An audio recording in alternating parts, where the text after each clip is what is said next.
Hello and welcome to another episode of In Conversation With by Kangaroo Minds. I'm Vedika and today we have with us Ridhi Golechha. Ridhi is a counselling psychologist with a master's in applied psychology from Nottingham Trent University. While Ridhi focuses on eating psychology and body image coaching, she is also certified in CBT, TA and REBT along with other therapeutic branches to help out her clients. Ridhi has also written extensively about the issue around toxic productivity. Our conversation with her today will touch upon various aspects of toxic productivity as well as hustle culture. However, before we begin, we'd like to put out a trigger warning for our audiences. If at any point during this conversation, should you find yourself feeling triggered or distressed, we urge you to take a step back and look after yourself. Should you need any additional support resources, you can also find them on our website. And now, without taking much time, let's dive in to hear more from Ridhi. Ridhi, welcome to the episode. It's really lovely to have you with us today. Thank you so much. Likewise. So, Ridhi, I'm just going to start off with, something which a lot of people don't really understand the nuance around, and that is like toxic productivity. So, how would you define it, and how can someone recognize the early signs?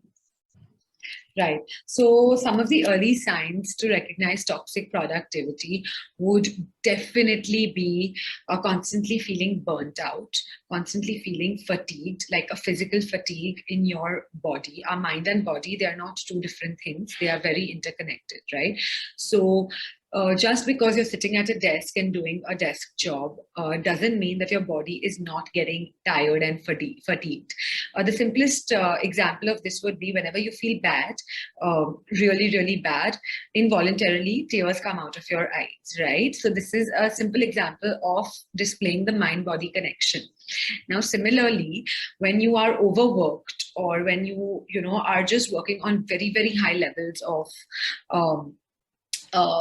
like hustle culture per se, what happens is your body takes a toll, and your body is the biggest sign to recognize when you need to draw that line, right? Some other signs and symptoms to be mindful of could be not getting good sleep at night, anxiety about work even after work hours, or poor digestion, losing appetite, inconsistent weight. So that means sudden weight loss or weight gain, right? So you might be emotional eating, or you might be binging post work, or, just to feel relaxed. So these are all signs to look out for, to know that you've been overworked now. Right. And what would you say are some of, the consequences? I know you touched upon a few things, especially in terms of physical implications, but in terms of mental health, what would be some of the implications of toxic productivity?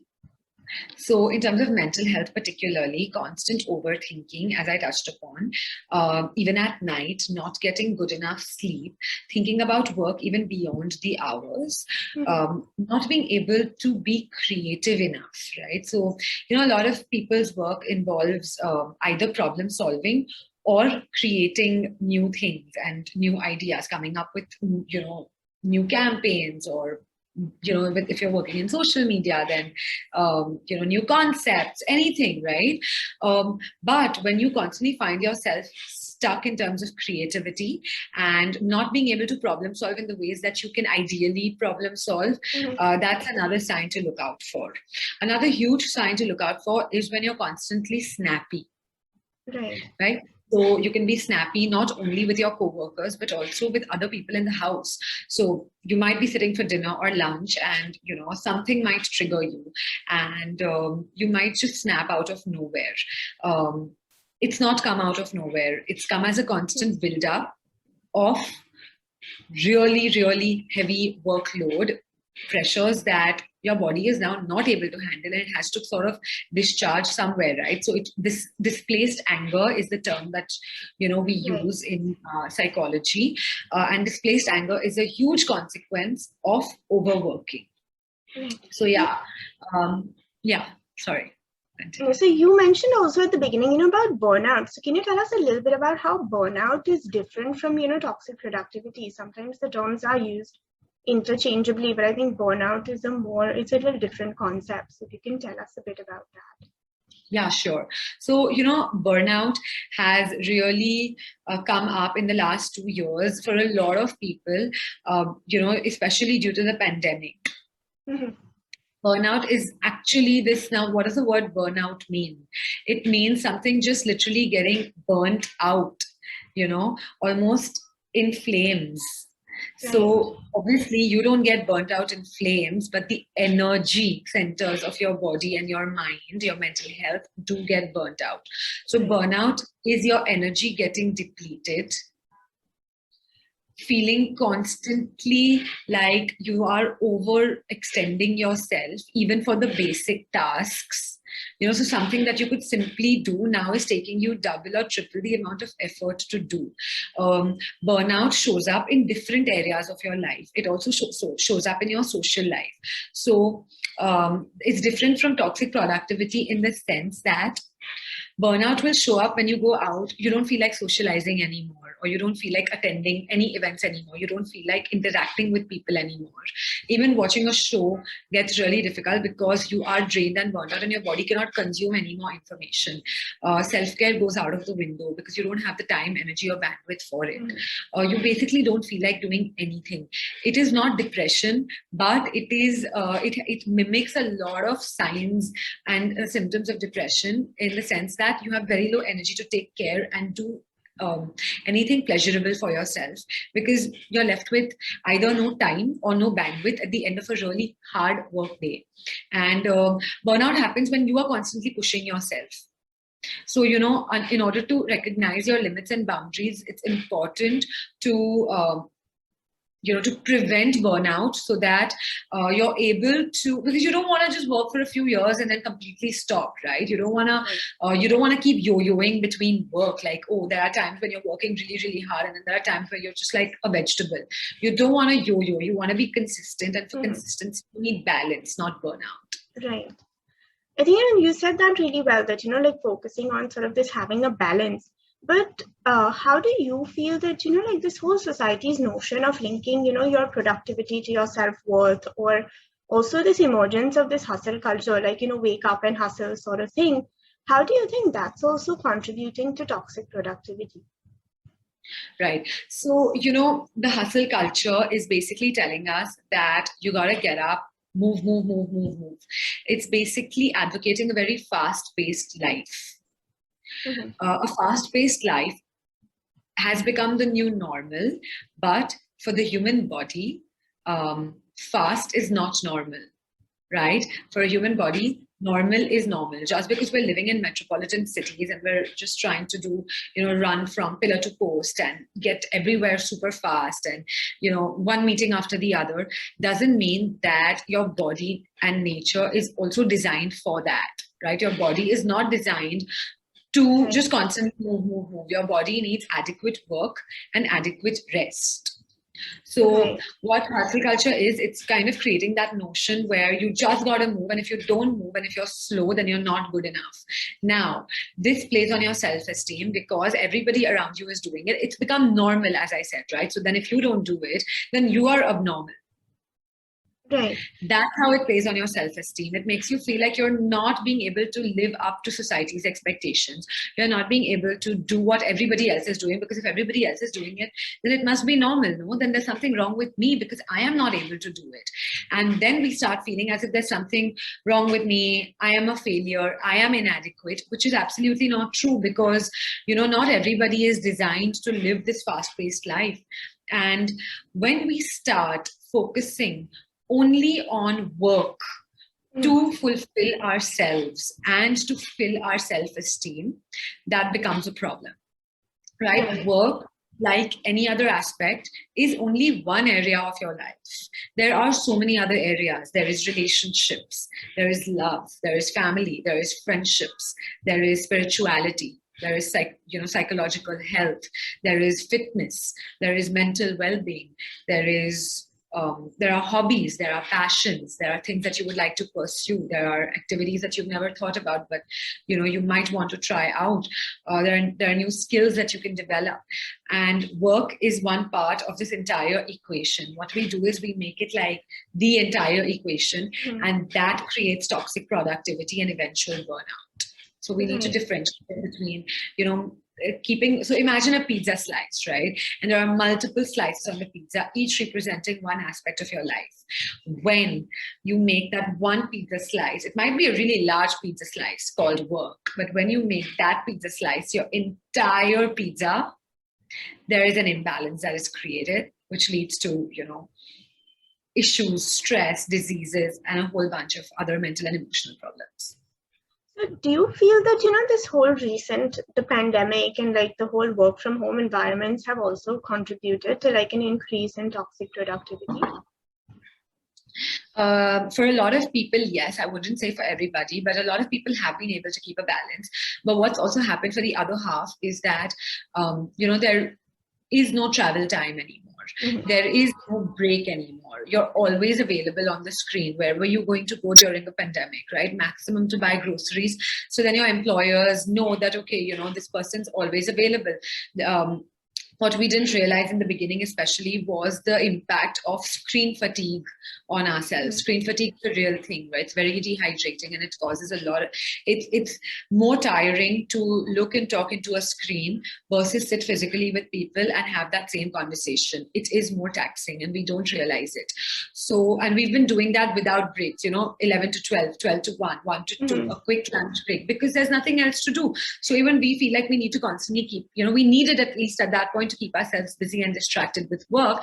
And the only way to do that was via Zoom or, Google or whatever. Like it was via the laptop, the computer, which is extremely draining. So definitely the pandemic for a lot of people added to the burnout. Right.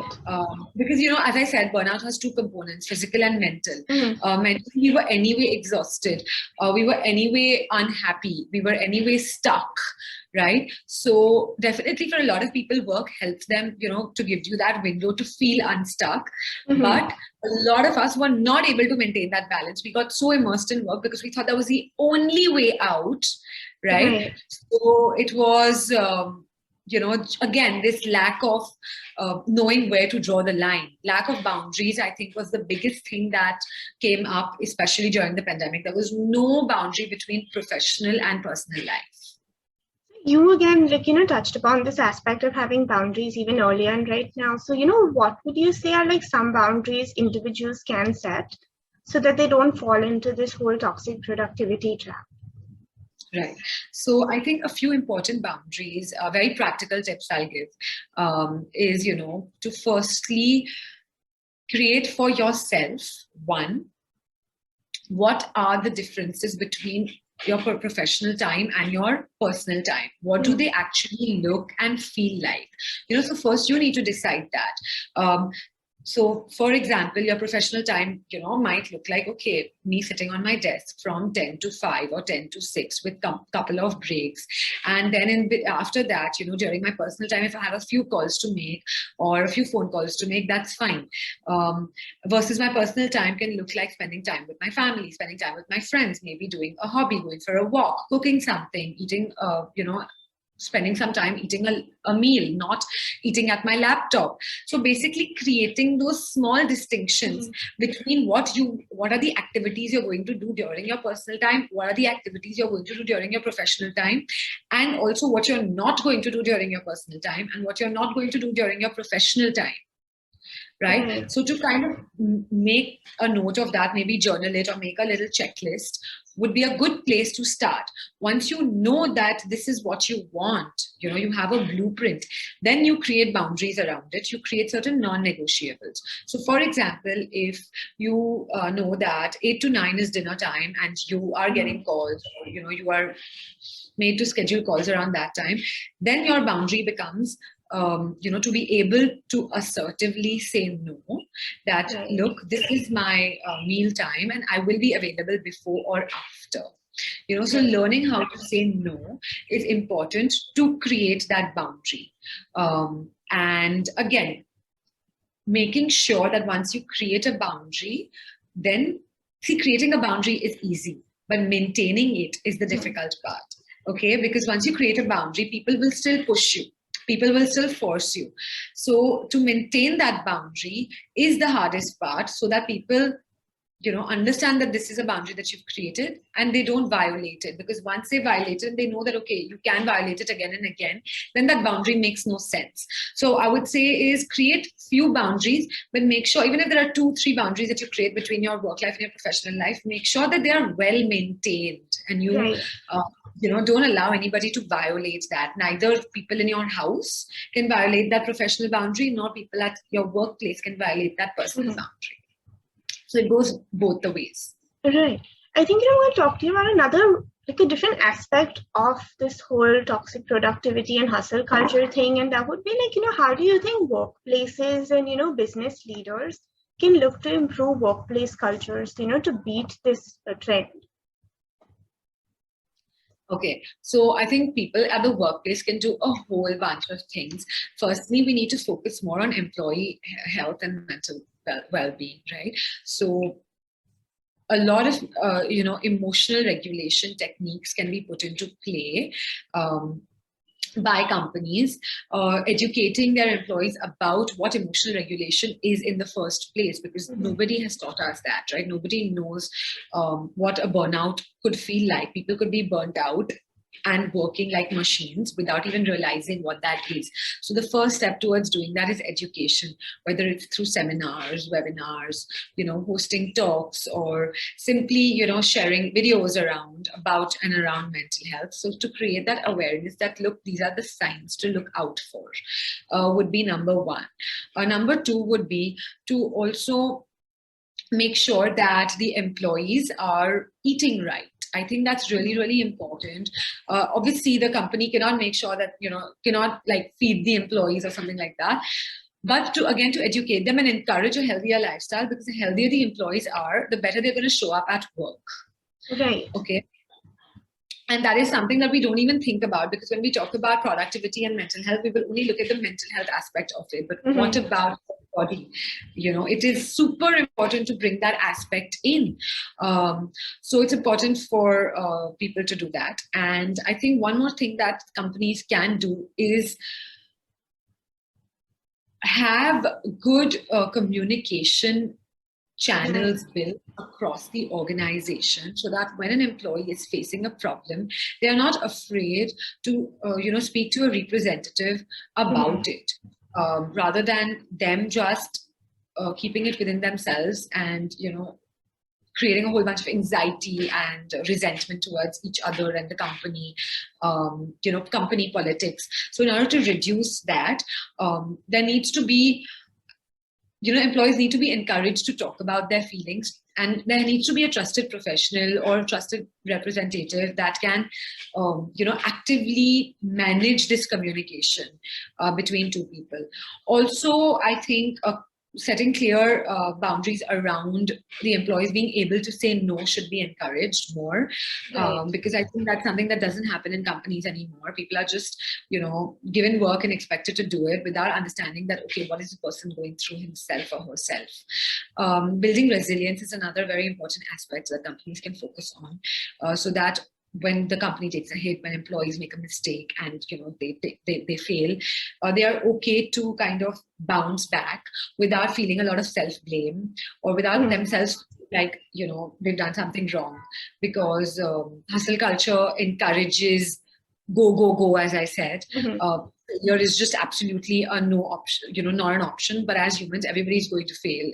You're going to make a mistake, and that's completely fine. So making mistakes should be normalized in the work culture from that sense. Right. So, Ridhi, just to wrap up the whole conversation that we've had today, what would be one piece of advice that you would share with someone who's watching this right now and is having like a hard time with their mental health? Right. Firstly, the first thing that I want to say is, if you are having a hard time with your mental health, don't gaslight yourself. Okay, because what happens is we think, now what is gaslighting? Gaslighting means that I feel something, But then I convince myself that I'm not feeling it, or I share it with somebody, like, oh, I've been feeling really low for the last couple of days, and the other person just brushes it off, saying that, what, no, you're just overthinking it. But you are living with that constant feeling, and hence you don't need to gaslight yourself or let anybody gaslight you. If you're feeling low, if you're feeling uneasy, if you're feeling burnt out, if you're feeling like you need a break, acknowledge those feelings. What you want to do about it is secondary. You don't need to take that break, or you don't need to immediately quit your job, or make any big decision right now. What you need to do is just acknowledge that, yes, I am tired, I am exhausted, I am feeling low, I am feeling neglected, I am feeling anxious, I am feeling like I'm overthinking a lot, I am feeling sad, upset, hurt, rejected. Whatever it is that you're feeling, it's okay to feel that. It's okay to sit with those feelings, and know that they are there. You can talk to a mental health professional about it, right? Don't suppress these feelings to a point where you just explode, or you displace it as anger or rage on somebody who doesn't deserve it.